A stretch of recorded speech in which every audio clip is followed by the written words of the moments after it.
All right, yep, I'm back. We're not doing some happy intro. We're not doing some, hey guys, it's your boy. No, we're just going to get, straight to business. I got my evidence on deck. If I see a single one of you start harassing each other in the comment section again, I promise you we're never doing something like this again. Exhibit A.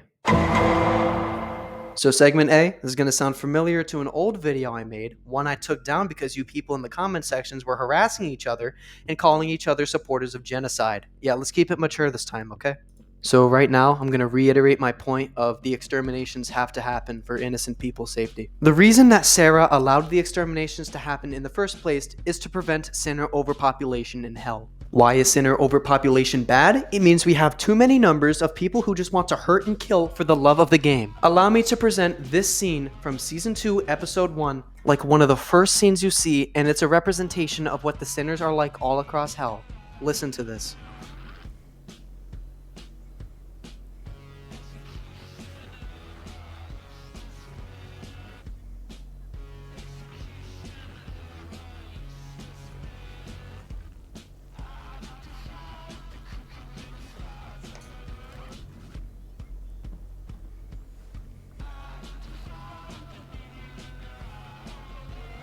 For my audio only viewers who can't see what happens, or if this audio ends up getting removed by YouTube, allow me to explain what happens. So all these sinners come to Charlie's hotel, talking to each other about, yo, I can't wait to be here, I want to know how to kill angels. Yeah, I can't wait to kill angels. I love murder, from the first clip.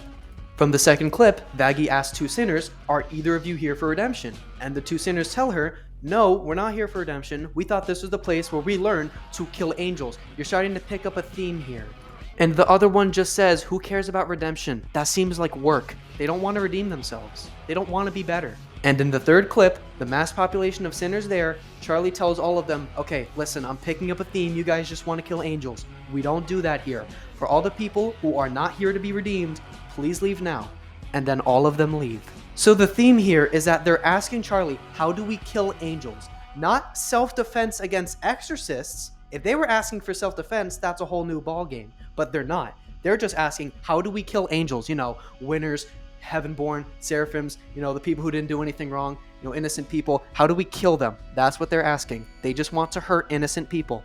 The sinners seen here are a representation of what the mass population of sinners are like. They are violent, malicious people who want to hurt innocents for the love of the game. Now, I have already gone over that in the previous video. Here's where we're going to start building off of that with what we get from episode 5. All of these sinners, and even the other overlords with the exception of Zestiel and Rosie, willingly and optionally show up to go support Vox. So Vox says from both when we get up there from the earlier episodes and this episode in his speech that yes, we're all gonna go up to heaven, smoke everyone out, literally everyone, not just the exorcists, all the innocent people, the winners, the seraphims, the heavenborns, everyone will get the smoke. When we win, we get to take it over, we get to do whatever the hell we want. And here is what happens if Vox and the rest of the V's actually win. Vox says he's going to be this big ruler, he's going to rule both heaven and hell, and he's going to murder people, everyone who doubted him, simply just for the love of the game. If they win, Velvet is going to rip off Angel's wings, innocent people included, and wear them as dresses, which is mutilation. And Valentino, he's going to turn everyone into his depravity slaves. And for all these sinners helping him, when they win and when they get what they want, they just get to hurt innocent people. It's literally going to be chaos. It's going to be anarchy. Essentially hell 2.0 for all these innocent people.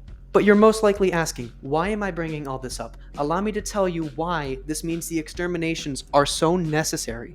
Everything I just went over is what is going to happen if we allow the sinners to stay unchecked. All the agony, all the pain, and all the terror that's going to be inflicted upon all these innocent people is what is going to happen if either the exterminations don't happen or they go wrong. Vox's violent uprising and Season 2 happening in the first place only happened because an extermination went wrong.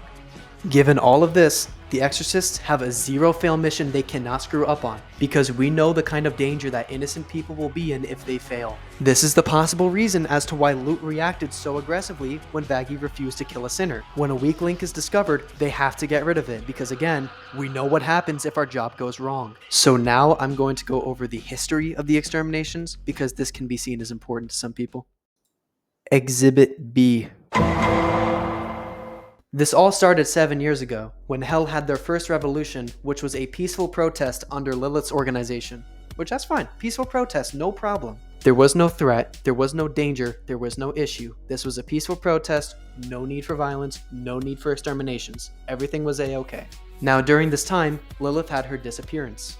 And as Sarah says in this quote right here, "Sinners like you are the reason I allowed the extermination in the first place, power-hungry and violent." So this basically tells us it started as a peaceful protest, Lilith disappeared, and then the sinners became, as Sarah says, power-hungry and violent.